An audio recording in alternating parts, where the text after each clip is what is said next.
This ultra-high voltage electrical transmission line built in Brazil by China's State Grid Corporation is just one example of major infrastructure investments made by China in Latin America. According to an America's quarterly estimate, Chinese investment in the region has kept a steady average of $4.5 billion per year since 2016, much of it in badly needed infrastructure projects. It's one dimension of the growing importance of China in Latin America. Latin America is absolutely thirsty for investment in infrastructure. China wants also to exert its sharp power in Latin America, especially in Brazil, because Brazil is the main door for Latin America.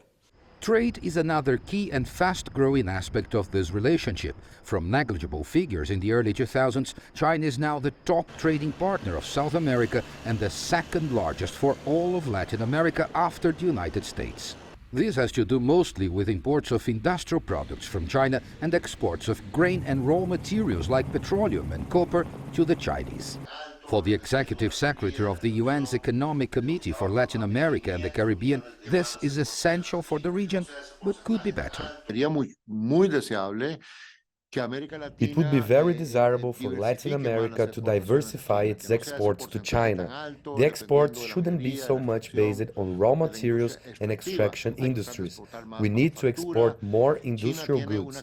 China has a booming middle class of over 500 million people that can be an important market for the region.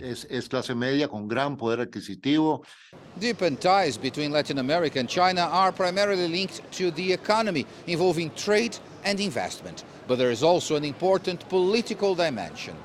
This retired diplomat, who also served as Brazil's development minister, says China's increasing importance has been challenging the historic American influence in the region. And the so-called rivalry between the two superpowers has increasingly moved to Latin America, and the countries who have to be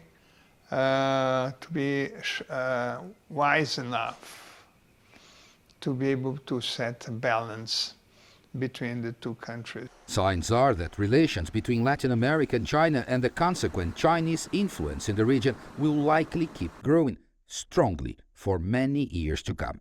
Paulo Cabral, CGTN, São Paulo.